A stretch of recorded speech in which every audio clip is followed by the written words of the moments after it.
नमस्कार मित्रांनो, माय support Marathi YouTube चॅनलवर तुमचे सर्वांचे मनापासून स्वागत आहे।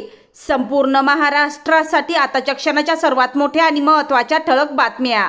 राज्यात 10 धडाकेबाज निर्णय उद्यापासून लागू। 14 मे गुरुवार काही मिनिटापूर्वीच्या ह्या बातम्या आहेत। या संदर्भात सविस्तर माहिती या व्हिडिओत जाणून घेऊया। तत्पूर्वी तुम्ही माय सपोर्ट मराठी यूट्यूब चॅनलवर नवीन असाल तर खाली दिलेल्या लाल रंगाच्या सबस्क्राइब बटनावर क्लिक करा आणि समोरील बेल आयकॉन क्लिक करा, जेणेकरून महाराष्ट्राच्या ताज्या बातम्या तुमच्यापर्यंत सर्वात आधी पोहोचतील। तर चला सविस्तर बातम्या जाणून घेऊया। तर बघा, पहिली सर्वात मोठी आणि सर्वांसाठी महत्त्वाची बातमी। पंतप्रधान नरेंद्र मोदी यांनी भारतातील सर्व जनतेला सध्या काटकसरीने वागण्याचा सल्ला दिला आहे। भारतातील पैसा परदेशात जाऊ नये म्हणून त्यांनी जनतेला वेगवेगळे आवाहन केले आहे। वर्षभर सोन्याची खरेदी न करणे, परदेशात जाऊन डेस्टिनेशन वेडिंग न करणे, इंधनाचा जपून वापर करणे अशा काही आव्हानाचा यात समावेश आहे। या दरम्यान मोदींच्या या आवाहनानंतर महाराष्ट्रातील अनेक मंत्र्यांनी आपले परदेशी दौरे रद्द केले आहेत।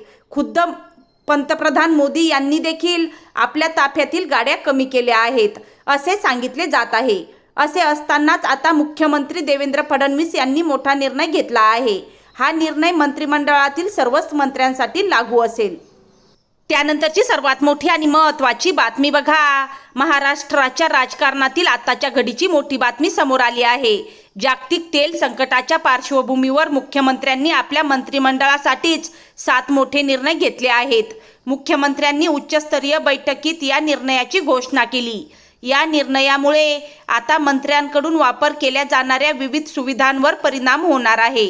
पंतप्रधान नरेंद्र मोदी यांनी याबाबत केलेल्या आवाहनानंतर मुख्यमंत्र्यांनी याबाबतचे निर्णय घेतले आहेत। इंधन आणि परकीय चलन बचतीच्या अनुषंगाने पंतप्रधान नरेंद्र मोदी यांनी केलेल्या आवाहनाला प्रतिसाद म्हणून मुख्यमंत्री देवेंद्र फडणवीस यांनी आज 2 उच्चस्तरीय बैठकीत विविध उपाययोजनांचा आढावा घेतला आणि त्यानुसार काही निर्णय जाहीर केले।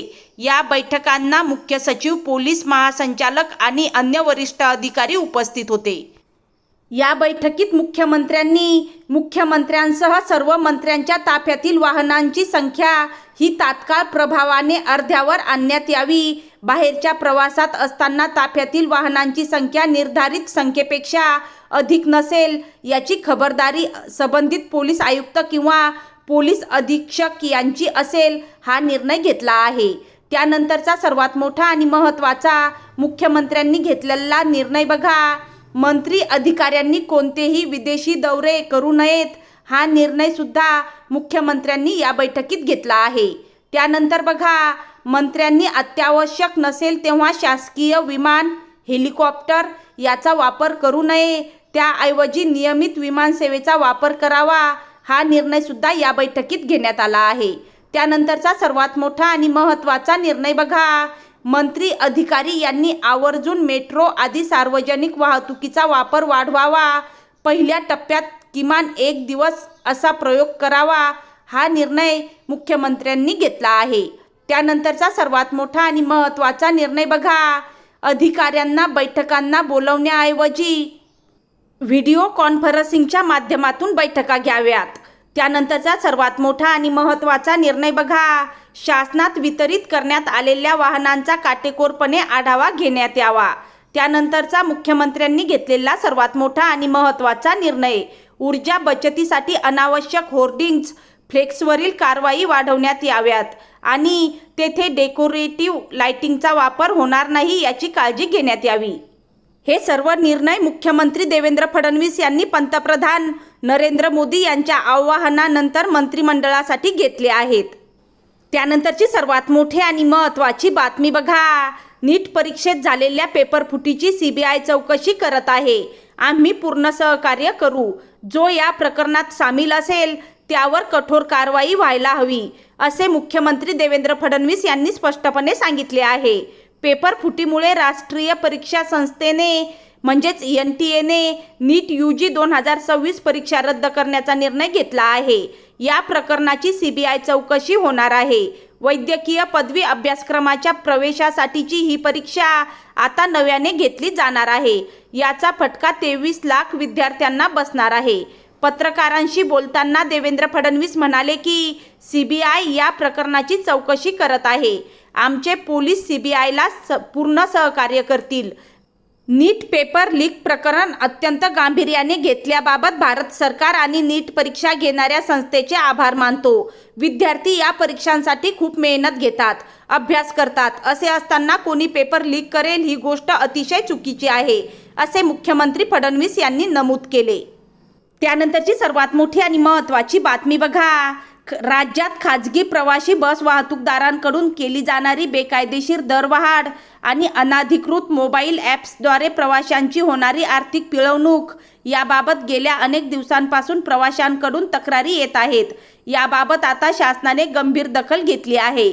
तसेच या बैठकीत 1 जूनपासून महामंडळाच्या सर्व बस स्थानकांवरील स्वच्छतागृहे मोफत करण्याचा निर्णय परिवहन मंत्री प्रताप सरनाईक यांनी घेतला आहे. या संदर्भातील तक्रारीचे निराकरण करण्यासाठी तसेच दीर्घकालीन उपाययोजना सुचविण्यासाठी सहपरिवहन आयुक्त आणि सुसज्ज अभियानातील 3 प्रतिनिधींचा समावेश असलेली विशेष समिती गठीत करण्याचे महत्त्वपूर्ण निर्देश मंत्रालयात आयोजित बैठकीत परिवहन मंत्री प्रताप सरनाईक यांनी दिले आहेत. त्यानंतरची सर्वात मोठी आणि महत्त्वाची बातमी बघा. फुटीनंतर राष्ट्रवादी काँग्रेसच्या 2 राष्ट्रवादी झाल्या असून आता पुन्हा अजित पवारांच्या राष्ट्रवादीत फूट पडणार असल्याचा दावा रोहित पवारांनी केला आहे. राष्ट्रवादीत नाराज सुमित तटकरे आणि प्रफुल्ल पटेल 22 आमदारांसह भाजपमध्ये जाणार असल्याचं भाकीत रोहित पवार यांनी केलं आहे. दरम्यान गेल्या 24 तासात राष्ट्रवादी काँग्रेसमध्ये मोठ्या घडामोडी घडत असून खासदार सुनील तटकरेंनी शरद पवारांची भेट घेतल्यानंतर राष्ट्रवादी पक्षातील इतर नेत्यांनी शरद पवारांच्या भेटीची वेळ घेण्यासाठी फोनाफोनी केल्याची माहिती सूत्रांनी दिली आहे. शरद पवारांच्या राष्ट्रवादी काँग्रेसचे आमदार रोहित पवारांच्या दाव्यानंतर सुरू झालेला हा राजकीय कलितुरा रंगला आहे. राष्ट्रवादी काँग्रेसचे प्रदेशाध्यक्ष सुनील तटकरेंनी मंगळवारी शरद पवारांची सिल्वर ओक या निवासस्थानी भेट घेतली. या भेटीमुळे राजकीय वर्तुळात विविध चर्चा सुरू आहेत. अशातच अजित पवार यांच्या राष्ट्रवादीतील 3-4 दिग्गज नेत्यांनी शरद पवार यांची भेट घेण्यासाठी वेळ मागितल्याची माहिती सूत्रांनी दिली आहे. त्यानंतरची सर्वात मोठी आणि महत्त्वाची बातमी बघा. अल्पसंख्याक शैक्षणिक संस्थांमधील शिक्षकांना शिक्षक पात्रता परीक्षा म्हणजेच TET अनिवार्य नसल्याचा पुनरुच्चार मुंबई उच्च न्यायालयाच्या छत्रपती संभाजीनगर खंडपीठाने केला आहे. वारंवार स्पष्ट आदेश देऊनही TETच्या नावाखाली शिक्षकांचे नियुक्ती प्रस्ताव फेटाळणाऱ्या शिक्षणाधिकाऱ्यांच्या कार्यपद्धतीवर न्यायालयाने तीव्र संताप व्यक्त केला. तर पुन्हा अशी चूक केल्यास कठोर कारवाईला सामोरे जावे लागेल असे शिक्षणाधिकाऱ्यांना बजावले आहे. त्यानंतरची सर्वात मोठी आणि महत्त्वाची बातमी बघा. देशभर सुरू असलेल्या जनगणना प्रक्रियेत कसूर करणाऱ्या शिक्षक व कर्मचाऱ्यांवर कडक कारवाईचा इशारा देत महानगरपालिकेचे आयुक्त अमोल येडगे यांनी प्रशासनाला सतर्क केले आहे. जनगणनेच्या कामासाठी आदेश मिळूनही काही शिक्षक ड्युटीवर हजर राहत नसल्याचे समोर आल्याने त्यांनी याची गंभीर दखल घेतली. सोमवारी सकाळी झालेल्या आढावा बैठकीत आयुक्त येडगे यांनी स्पष्ट शब्दात सांगितले की जनगणनेचे काम टाळणाऱ्यांविरुद्ध थेट गुन्हे दाखल केले जातील. तसेच महानगरपालिका शाळांतील अनुपस्थित शिक्षकांवर निलंबनाची कारवाई करण्याचे आदेशही त्यांनी दिले आहेत. जनगणना ही राष्ट्रीय पातळीवरील महत्त्वाची प्रक्रिया असून त्यात कोणतीही हलगर्जीपणा सहन केला जाणार नाही असे त्यांनी नमूद केले. आदेश मिळालेल्या सर्व शिक्षकांनी कर्तव्यावर रुजू होऊन संबंधित अहवाल सादर करावेत, अन्यथा कठोर कारवाईला सामोरे जावे लागेल असा इशाराही त्यांनी दिला. जनगणनेसाठी नियुक्त आदेश मिळूनही ड्युटीवर अनुपस्थित राहणाऱ्या शिक्षकांविरुद्ध गुन्हा दाखल करण्याचे निर्देश आयुक्तांनी दिले आहेत.